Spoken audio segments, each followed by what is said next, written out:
second-hand praise.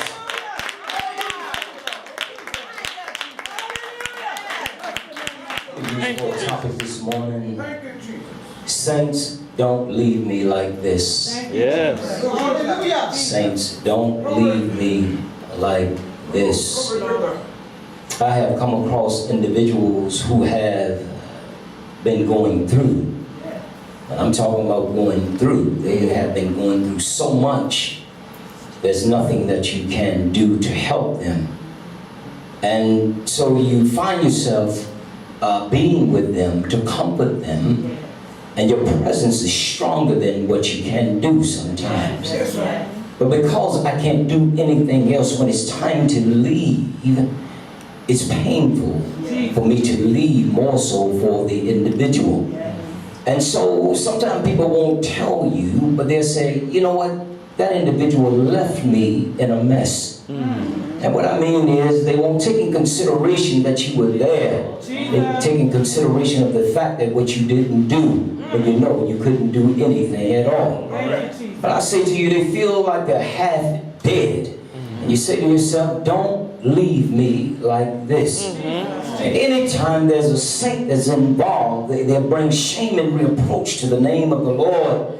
Especially if you're trying to do all that you can do, but to the individual they blast you and put you on blast, and you have tried to help. Amen. So once again, they're inconsiderate and they're selfish. They want it all for themselves. So here comes Jesus and he tells a parable. He starts telling a story. He starts building up the disciples and building up their character and their attitude by telling them the things they can do by spirit. Yes, but here's a lawyer who stands out there and he speaks out of the crowd and he says, what must I do? Amen. And Jesus began to answer him what he needed to do to continue with the commandments to be made whole in the process. Yet he knew he fell short, but he wanted to tempt the Lord in the midst of all the things that God is saying. Sometimes we are engaged in conversation, and when you're giving somebody all of the right answers, yet they'll turn around and try to embarrass you in front of everybody. And sometimes they'll just ask a question to try to throw you off your game. But let me tell you something. I don't care what you ask. I got enough word in me to give you some word, my God, to let you know there's a God that's on the inside of me, my God, that can give you an answer, not according to my wisdom, my knowledge, but according to his, my God, because he's able to do so prior to the word of God. Amen. So here's an individual, he asks a question, yet he knows the answer, but he wants to tempt the Lord and try him in front of everybody. Good, I'm glad. You ever had to tell an analogy prior to somebody being standing by you, yet though they hear what you're saying and you tell a story, but they say, I know you talking about me. Oh yeah, my God, God can give you some wisdom, my God, on how to deal with just that. But here now, this individual, Jesus goes into depth because he tells a parable that will reach you to reach the young man and make him look at the individual that's in it. But we have to rip up the story to get something out of it and how it relates to us. This individual, he talks about a young man who comes down from Jerusalem, but he's on his way to Jericho, and he's riding along in Jericho, but Jericho, the streets are narrow. This is the place where the thieves and the thugs hang out, and yet they'll wait for you in a trap. Sometimes you're just trapped where you are as a saint. I don't care what you say, because you're among individuals that you work around that care less about your salvation and more about their money. Because for the simple reason they want to trap you in some mess and rob you of your joy. This individual was beat down by the thieves and the thugs, and he was left on the road, and I can imagine he was barely breathing on the road. And when you're barely breathing and your heart is barely moving, you want help from somebody, but it looked like somebody will not give you help the way that you need it. But here comes along an individual. He's a priest, and it's a shame that a priest can come along and he can see you on the road, but he won't help you. Why? Because your finances is not right. That's why they're standing in the pulpit not helping you. They're taking your currency and they're killing you where you are. But he comes along and he sees this individual. Maybe he don't touch him because the Leviticus priesthood law states that you're not to touch a dead body. That he wasn't dead, he was half alive. If he would have checked, maybe he didn't want to get his collar messed up. Maybe he didn't want to get his suit all messed up and jacked up. And he goes on by him. This brings shame and reproach unto the Lord because the individual could have helped and he did not take time out to help. When are you as a saint going to help somebody? Thank you, Jesus. Stop just trying to look like a saint. It's not to discredit your ability and who you are. Sometimes you're just going through what you're going through. But here comes another individual down from Jerusalem, coming along the road. This is a Levite, the one who's a praiser and a worshiper. This is the same individual who goes in the church and lifts up his voice on a Sunday and give God all of the glory and praise. He directs the choir and guides them in everything that they need, and he's gifted at what he does. Doesn't even take time out to sing a song of the individual. Don't even take time out to tell you how much he could help you. But he goes around the individual, and maybe he's just in a rush on his way to choir. I don't know what the deal is, but whatever it is, my God, you got to remember that you are a saint. And I can imagine the individual saying, "Saints, don't leave me like this." My God, because we leave individuals in situations where we got power to give them and tell them about Jesus, and we won't tell them. You got to get enough word in you, my God. You got to stop playing around with your life, thinking it's all about you. God has blessed you and given you everything, but you won't give your life. That you sit down and think it's all about you, that you got it all in your hand, and you got it all worked out, but you call yourself a saint. But my God, you're leaving individuals stuck where he is. My God, we need to wake up. We got to get it together and get it right. Maybe that's why individuals won't come to church, because we leave them in the predicament they're in, and we won't help them. I'm just saying. Maybe that's just the way that it is. Maybe you need to fix your heart and get your heart right. You keep lying to yourself and say the things you won't do, and you turn around and you do it. You're the individual who's stuck in the middle of the road and really need the help. You need to get it right, because sometimes we ain't got it all together with God the way that we should.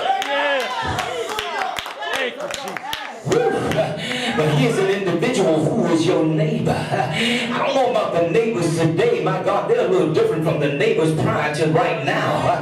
But the neighbor, that particular neighbor came by, and he took time out to take some wine, and he took some whatever he needed, and he began to work on the individual, because the wine and stuff represented as a medicine, because the medicine was needed to be required for the wound. Sometimes we won't even go to the doctor. We think God will do it all by himself. God is not going to do it all by himself. You got to get up and go to the doctor. You can't just exclude yourself out of that and say, well, God got it. Yeah, he got it. But you need to find out what is wrong with you. Oh my God, I don't think y'all like this type of preaching. My God, this preaching here heats you up. The saints, we're leaving some folk half dead. We got to go back and get them. My God, now and then I call folk and try to get them, and you try to pull on them to come, they won't come. My God, how do you expect me to help you when you won't get out? God is not going to do it all, baby. You got to help yourself. Saints, don't leave me like this, because this is the time is not to leave anybody. We want to make it into the kingdom of God. We want to be prepped and be ready. But this individual took time out, and he began to work on his wounds. He did all he could and put him in the inn, which is like the hotel, and put him in and set him up and said, listen, if there's anything else that I can do, I will do for this individual. See, God is the stranger, the one who comes by and help you when you are half dead. He's the one who patches up your wounds, and I'm talking about your spiritual wounds, when you were jacked up, when you were just sucking on that alcohol, so smoking on them cigarettes and puffing and doing the stuff that you do, and smoking marijuana and shooting drugs in your veins. God was the one who came back and picked you up, because you didn't know whether you were coming or going. God is the one that's still lifting you up in spite of where you are. One thing about Jesus, he don't leave you half dead. He lifts your spirit up to let you know he's alive and well in spite of where you are. You didn't get this far by yourself. Jesus did it. Oh my God, I got to commend this family. Yet though they're going through a difficult time, they're still here lifting up their hands, willing to give God some praise. They know ain't nothing they can do to keep giving God praise and glory, because they know God ain't going to leave them half dead. Saints, don't leave them like that. We can't do that and that alone. My God, you sit around and don't want to do nothing. Some of y'all just totally forgot what God has done for you. I got testimonies from the past. Every now and then I got to thumb through them and remember what God has done. When I thought I was half dead, he picked me up and started carrying me along the way. My God, I ain't do it by myself. God did it.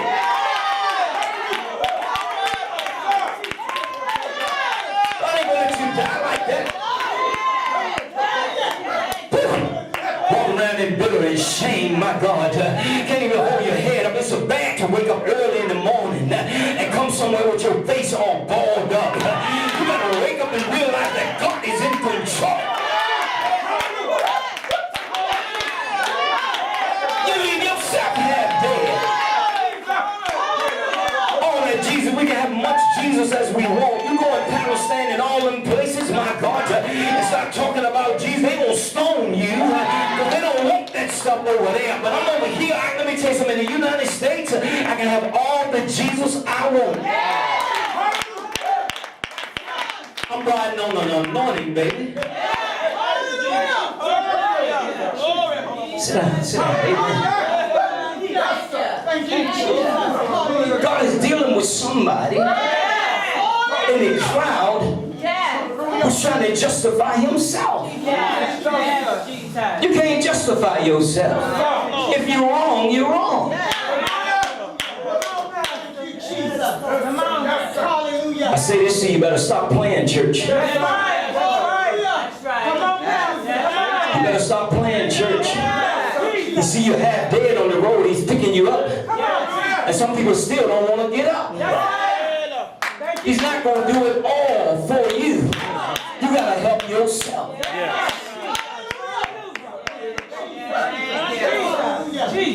See, the lawyer thought that he was shocked because of what he knew.